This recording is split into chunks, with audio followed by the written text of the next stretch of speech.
नमस्कार। आपका अखबार के इस अंक में आपका स्वागत है। मैं हूं प्रदीप सिंह। अब भूतपूर्व मुख्यमंत्री से भूतपूर्व मुख्यमंत्री बन गए। अब सवाल ये है कि क्या कुछ दिनों बाद ये पूर्व भी हट जाएगा और सिर्फ भूत रह जाएंगे। आप ठीक समझ रहे हैं, मैं बात कर रहा हूं दिल्ली के भूतपूर्व मुख्यमंत्री अरविंद केजरीवाल की। अरविंद केजरीवाल अब दिल्ली के मुख्यमंत्री नहीं हैं, ये आप सबको पता है। और ये बात जो है ये उनके साथ भूतपूर्व लगा है लगभग 10 साल बाद। 2015 का चुनाव जीते वो भारी बहुमत से, बल्कि कहना चाहिए प्रचंड बहुमत से। फिर 2020 का भी लगभग उसी तरीके से जीते। लेकिन दुर्भाग्य की बात उनके लिए यह है कि 2014, 2019 और 2024 तीन लोकसभा चुनाव उनकी पार्टी ने लड़े दिल्ली में, और तीनों में चुनाव में एक भी सीट जीतने में कामयाब नहीं हुए। तो उस दिल्ली के लोगों ने बताया कि आप दिल्ली के लिए ठीक हैं, देश के लिए नहीं। लेकिन आज बात उसकी नहीं है, आज बात केवल अरविंद केजरीवाल की नहीं है, अरविंद केजरीवाल की राजनीति की है। अरविंद केजरीवाल की राजनीति को समझने के लिए आपको उनकी नीयत को समझना पड़ेगा और उनकी जो है चालाकी को समझना पड़ेगा। वो सामान्य राजनेताओं जैसे नहीं हैं, सामान्य राजनीतिक रणनीति नहीं बनाते हैं। इसमें कोई दो राय नहीं है कि इस समय देश में नैरेटिव बनाने के मामले में अरविंद केजरीवाल से बेहतर नेता कोई नहीं है। वो जानते हैं नैरेटिव कैसे गढ़ा जाता है और कैसे उसको चलाया जाता है, नीचे तक पहुंचाया जाता है। जब मैं कह रहा हूं नीचे तक पहुंचाया जाता है तो वो दिल्ली और ज़्यादा से ज़्यादा पंजाब, उससे बाहर नहीं जा पाता। उनकी राजनीति की सबसे बड़ी असफलता है पार्टी बनने से पहले या पार्टी बनते ही वो एक राष्ट्रीय नेता बन गए। हालांकि उनकी पार्टी भी औपचारिक तौर पर, तकनीकी तौर पर राष्ट्रीय पार्टी हो गई है, लेकिन उसका राष्ट्रीय पार्टी का व्याप नहीं है। मल्टी स्टेट पार्टी भी उस सही मायने में नहीं बन पाई है। दिल्ली पूर्ण राज्य नहीं है, तो इसलिए जो है उसको आप यूनियन टेरिटरी ही मानिए, तो एक राज्य की पार्टी है उस तरह से, राज्य की दृष्टि से देखें तो। और कोई भी पार्टी मल्टी स्टेट पार्टी बने बिना नेशनल पार्टी नहीं बन सकती। ये सफ़र बड़ा लंबा होता है और बहुत धीरे धीरे चलता है। ये रुतबा और ये कामयाबी सिर्फ कांग्रेस पार्टी को बनी थी कि वो आज़ादी के तुरंत बाद, चूँकि आज़ादी के आंदोलन का मंच थी कांग्रेस, तो वो राष्ट्रीय पार्टी बन गई। उसके बाद जो है दूसरी राष्ट्रीय पार्टी बनी है भारतीय जनता पार्टी, जिसको बड़ा लंबा सफ़र तय करना पड़ा है। राष्ट्रीय पार्टी बनने की संभावना जनता पार्टी में भी थी अगर वो बची रहती। मल्टी स्टेट पार्टीज के विलय से बनी थी, इसलिए वो बनते ही रातों रात जो है वो नेशनल पार्टी बन गई। और ये भी बड़ी अभूतपूर्व घटना घटी कि पार्टी बाद में बनी, सरकार पहले बनी। तो जनता पार्टी ने 1977 का चुनाव जनता पार्टी के रूप में नहीं, लोक दल के रूप में लड़ा, तकनीकी रूप से। लोक दल का सिंबल इस्तेमाल किया, इसलिए जो, क्योंकि पार्टी बनी नहीं थी तो पार्टी सिंबल के लिए अप्लाई नहीं कर सकती थी, तो मिला नहीं है। तो लोक दल का सिंबल लिया, तो कायदे से 1977 में लोक दल की सरकार बनी थी। लेकिन वो तकनीकी मामला है। 3 सरकारों की बात करूंगा जो आंदोलन से निकली। उनमें से पहली सरकार थी जनता पार्टी की सरकार, जो आंदोलन से निकली। बल्कि 4 सरकारों की बात करूंगा। जनता पार्टी आंदोलन से निकली, जयप्रकाश नारायण के आंदोलन से निकली, अलग अलग पार्टियां शामिल थीं। और चुनाव से पहले 1977 के लोकसभा चुनाव से पहले जेपी के दबाव और जन दबाव में इन पार्टियों ने अपना विलय कर दिया एक नई पार्टी में, जिसका नाम जनता पार्टी रखा गया। लेकिन वो पार्टी 2.5 साल से ज़्यादा सर्वाइव नहीं कर पाई। न तो उसकी सरकार चल पाई, न तो पार्टी के रूप में वो सर्वाइव कर सकी। कई खंडों में विभाजित हो गई। पहले चौधरी चरण सिंह के नेतृत्व में उनकी लोक दल के लोग और समाजवादी उनके साथ निकले, मधुलिमय और जॉर्ज फर्नांडिस जैसे लोग। उसके बाद फिर जो है 1980 में भारतीय जनता पार्टी उससे निकली। जनता पार्टी धीरे धीरे समाप्त हो गई। चंद्रशेखर लंबे समय तक, बल्कि कहें सबसे लंबे समय तक उसके अध्यक्ष रहे, प्रधानमंत्री भी बने। जब प्रधानमंत्री बने वो, तो जनता पार्टी के सदस्य नहीं थे वो, जनता पार्टी का विलय जनता दल में हो गया था। तो वो जनता दल के भी प्रधानमंत्री नहीं बने, जनता दल में भी विभाजन हो गया था। तो वो सजपा, समाजवादी जनता पार्टी के नेता बने, उस नाते ही प्रधानमंत्री बने। कांग्रेस ने बाहर से समर्थन किया, देवीलाल उनके साथ आ गए थे, मुलायम सिंह भी साथ थे, विद्याचरण शुक्ला साथ थे। इस तरह से कई लोग साथ थे जो जनता दल में थे, उनमें से काफ़ी लोग उनके साथ आ गए और कांग्रेस पार्टी ने बाहर से समर्थन दिया तो उनकी सरकार बनी। तो पहले जनता पार्टी और फिर थोड़ा सा आगे जा रहा हूँ, जनता दल बना, फिर कई मल्टी स्टेट पार्टीज़ का जो है वो विलय करके जनता पार्टी, लोकदल एक, लोकदल बी, और पुराने समाजवादी जो थे उनको मिलाकर, और वीपी सिंह का जो राष्ट्रीय मोर्चा था, उनको मिलाकर एक नई पार्टी का गठन हुआ जिसका नाम जनता दल रखा गया। उसकी सरकार 11 महीने चली। वीपी सिंह प्रधानमंत्री बने थे, 11 महीने में सरकार गिर गई, उसके बाद पार्टी टूट गई। सरकार गिरते ही पार्टी टूट गई और उसके बाद उसके कितने टुकड़े हुए गिनती करना मुश्किल है। आज भी उसके अलग अलग टुकड़े देश के अलग अलग हिस्सों में मिलेंगे। बिहार में ही 2-3 हिस्से हैं, आरजेडी, जेडीयू और चिराग पासवान की पार्टी एलजेपी। उसके अलावा कर्नाटक में जेडीएस, हरियाणा में चौटाला परिवार। तो इस तरह से अलग अलग टुकड़े जनता दल के हुए।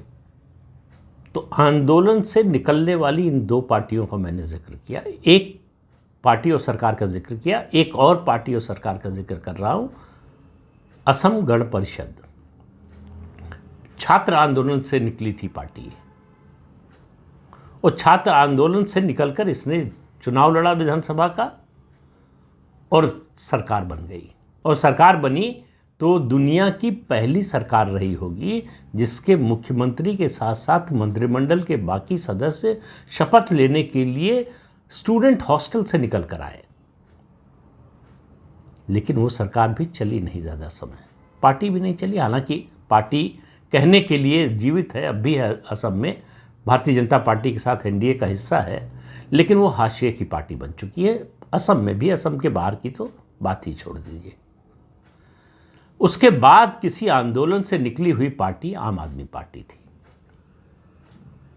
और किस तरह से आंदोलन हुआ, किस तरह से पार्टी बनी, वो सब आपको पता है। लेकिन आज आम आदमी पार्टी की बात सिर्फ नहीं कर रहा हूं। आज का जो मेरा मुद्दा है कि आखिर अरविंद केजरीवाल ने जब तय किया कि मुख्यमंत्री पद छोड़ेंगे तो उन्होंने आतिशी को क्यों मुख्यमंत्री बनाने का फैसला किया। उनकी पार्टी में दावेदार और भी थे, उन सबको दरकिनार करके, और ख़ास तौर से मनीष सिसोदिया जो उनके सबसे विश्वस्त हैं। मनीष सिसोदिया का हाल का जो वक्तव्य है कि कोई भी रावण राम और लक्ष्मण को अलग नहीं कर सकता, तो रावण किसके लिए कह रहे हैं आप समझ सकते हैं, लेकिन अपने और अरविंद केजरीवाल के लिए राम और लक्ष्मण की उपमा दे रहे हैं। तो राम को जब गद्दी सौंपने का समय आया तो उन्होंने लक्ष्मण को नहीं चुना। तो इससे आप अंदाज़ा लगाइए कि सब कुछ सहज और स्वाभाविक नहीं है जो कुछ हुआ है। पहले अरविंद केजरीवाल पर शराब घोटाले का आरोप लगता है, उसमें उनकी गिरफ्तारी होती है। गिरफ्तार होने के बाद भी वो इस्तीफ़ा देने से मना कर देते हैं, फिर बयान देते हैं कि मैं जेल में रहकर सरकार चलाऊंगा। प्रश्न पूछते हैं कि संविधान में कहाँ लिखा है कि गिरफ्तार होने के बाद, जेल जाने के बाद मुख्यमंत्री पद से इस्तीफ़ा देना चाहिए। कहीं नहीं लिखा है तो उन्होंने नहीं दिया। लेकिन संविधान में ये भी नहीं लिखा है कि जेल में रहकर कोई मुख्यमंत्री सरकार चला सकता है, इसलिए सरकार भी नहीं चला पाए। और सुप्रीम कोर्ट ने उनकी पहले अंतरिम जमानत, फिर जो रेगुलर बेल दी है, उसमें जिस तरह की शर्तें लगाई हैं, उनके लिए सरकार चलाना संभव ही नहीं था। ये उनको मालूम था कि वो सरकार नहीं चला पाएंगे। सरकार नहीं चला पाने का उनके मतलब होता कि एंटी इनकम्बेंसी और बढ़ती, जो कुछ गलत होता या जो न होता उस सब का जिम्मेदार उन्हें ठहराया जाता। तो उन्होंने तरीका निकाला एंटी इनकम्बेंसी से निपटने का कि पद से इस्तीफ़ा दे दूं तो इसका जो है एक विक्टिम कार्ड खेल लूं, इसकी सहानुभूति मिल सकती है और लोगों को ये दिखा सकता हूं कि देखिए मैं कुर्सी से चिपके नहीं रहना चाहता, मैंने कुर्सी छोड़ दी है। तो कुर्सी कब छोड़ी? जब चुनाव में मुश्किल से 2-3 महीने रह गए, तो लेकिन ये अरविंद केजरीवाल का राजनीतिक फैसला था, इस पर आप कोई सवाल नहीं उठा सकते। ये उनका निजी फैसला था और उनकी पार्टी का राजनीतिक फैसला था कि अरविंद केजरीवाल को कब इस्तीफा देना है, और उन्होंने दिया। उनको मालूम था कि अब और मुख्यमंत्री पद पर बने रहना उनके लिए घातक बन जाएगा, तो उन्होंने कम नुकसान का रास्ता चुना। लेकिन फिर सवाल यही है कि आखिर आतिशी मरलीना को ही मुख्यमंत्री के रूप में क्यों चुना। और ये सवाल मैं इसलिए उठा रहा हूं, और पृष्ठभूमि जो बताई आंदोलन से निकली हुई पार्टियों का, वो इसलिए ज़रूरी था कि आतिशी मरलीना अन्ना हजारे का जो आंदोलन था, भ्रष्टाचार विरोधी जो आंदोलन था, उसकी सदस्य नहीं रहीं कभी। वो अरविंद केजरीवाल के आंदोलन की साथी नहीं रही। अरविंद केजरीवाल को जब सत्ता सौंपने का अवसर आया तो उन्होंने अपने आंदोलन के साथियों में से किसी को क्यों नहीं चुना। अब उसका मतलब समझिए, ये सामान्य बात नहीं है। वो किसी और को भी उसमें जो है सबसे प्रमुख दावेदार, प्रबल दावेदार थे मनीष सिसोदिया, उनको बना सकते थे, या दूसरे आंदोलन के साथियों को बना सकते थे। संजय सिंह को नहीं बना सकते थे क्योंकि संजय सिंह विधानसभा के सदस्य नहीं है और इतना समय नहीं था कि चुनाव होता, कोई मतलब बाई इलेक्शन होता और उनको चुनवा सकते। उन्होंने जब जेल गए तो उसके बाद जो है एक तरह से संकेत दिया कि वो अपनी राजनीतिक विरासत अपनी पत्नी को सौंपना चाहते हैं। उनकी पत्नी पार्टी चलाने लगी, पार्टी की मुख्य कैंपेनर हो गई। उस समय भी संजय सिंह जैसे वरिष्ठ नेता बाहर थे, कुछ समय जेल में रहे लेकिन बाहर आए तब भी। और एक पूर्ण राज्य के मुख्यमंत्री भगवंत सिंह मान, वो तो पार्टी में हैं ही, उस समय भी थे। चुनाव अभियान के जो है वो प्रमुख नहीं बने आम आदमी पार्टी के। सुनीता केजरीवाल, जो औपचारिक रूप से कभी आम आदमी पार्टी की सदस्य भी बनी कि नहीं, ये किसी को नहीं पता। वो जितनी बड़ी रैलियां होने लगी, बैठकें होने लगी, चुनावी रैलियां होने लगी, उनमें जाने लगी अरविंद केजरीवाल की अनुपस्थिति में। रामलीला मैदान की रैली में गई जिसमें सभी दलों के लोग, मतलब इंडिया अलायंस के लोग शामिल थे। फिर रांची में जो रैली हुई उसमें शामिल हुई। तो अरविंद केजरीवाल को ये समझ में आ गया था कि चुनाव तक अगर वो मुख्यमंत्री पद पर बने रहेंगे तो उनका मुख्यमंत्री के रूप में फिर से लौटना लगभग असंभव हो जाएगा। तो संभावना का एक द्वार अगर खुल सकता है, बन सकता है, तो आतिशी को बनाने से। फिर सवाल पूछ रहा हूँ तीसरी बार कि आतिशी को ही क्यों। तो अरविंद केजरीवाल ने पहले आंदोलन से जुड़े साथियों से छुटकारा पाया और आतिशी मरलीना को मुख्यमंत्री का पद सौंपकर आंदोलन की जो विरासत थी उससे भी छुटकारा पा लिया कि आंदोलन का कोई अवशेष, कोई हिस्सा जो है दिखाई नहीं देना चाहिए।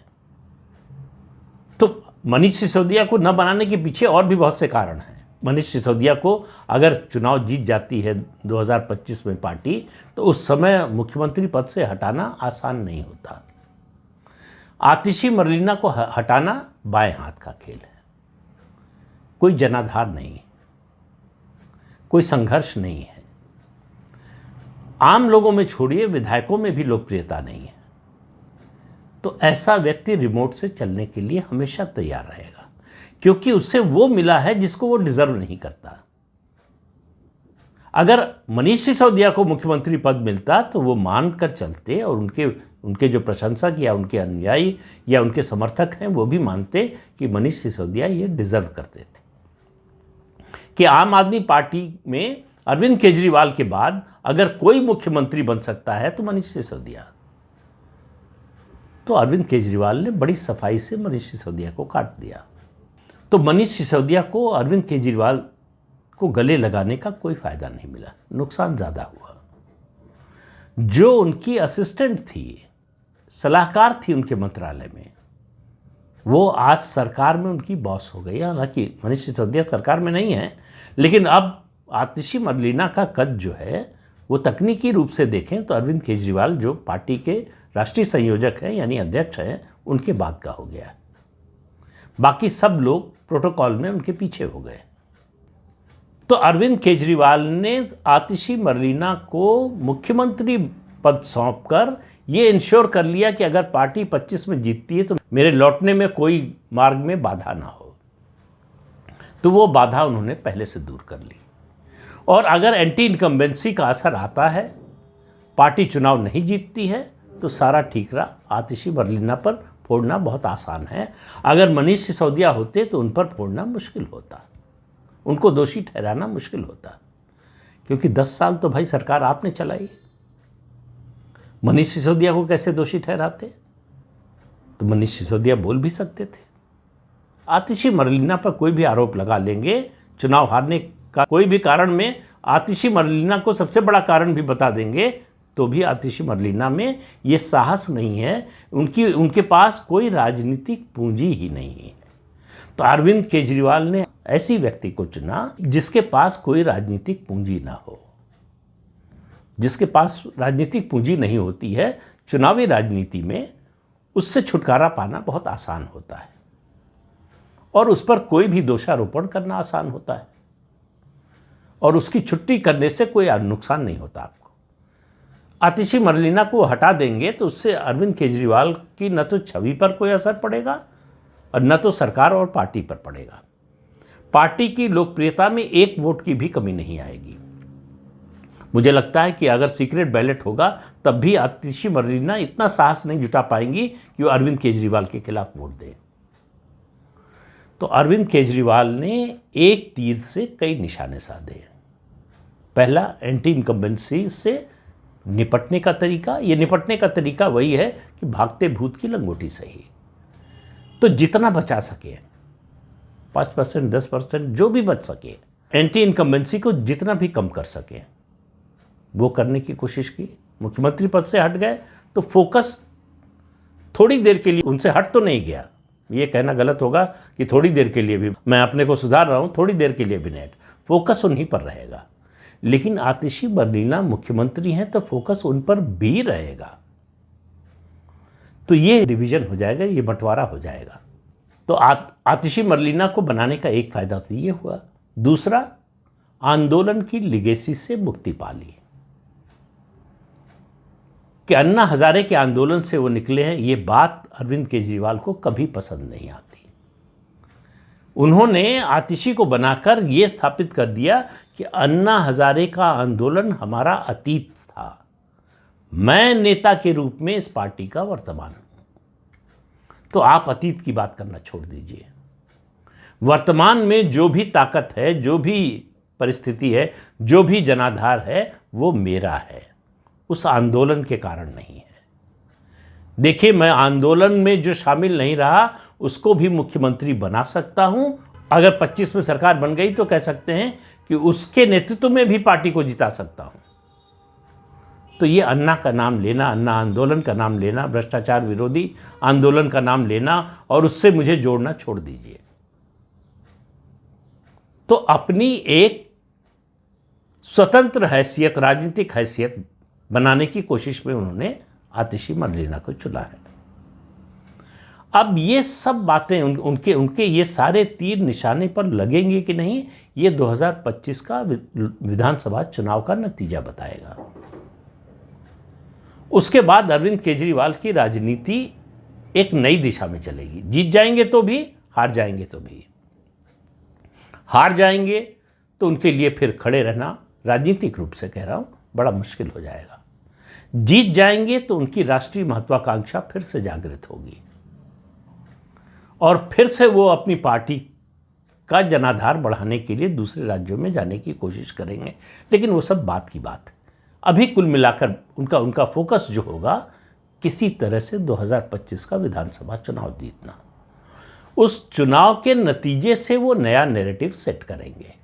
अब उनको वो मौका मिलेगा कि नहीं, ये दिल्ली का मतदाता बताएगा। तो इस अंक में इतना ही। अगले अंक में फिर मिलेंगे किसी नए मुद्दे के साथ। तब तक के लिए अनुमति दीजिए। आपसे अनुरोध है कि चैनल देखिए, शेयर कीजिए, लाइक कीजिए और सब्सक्राइब जरूर कीजिए। नमस्कार।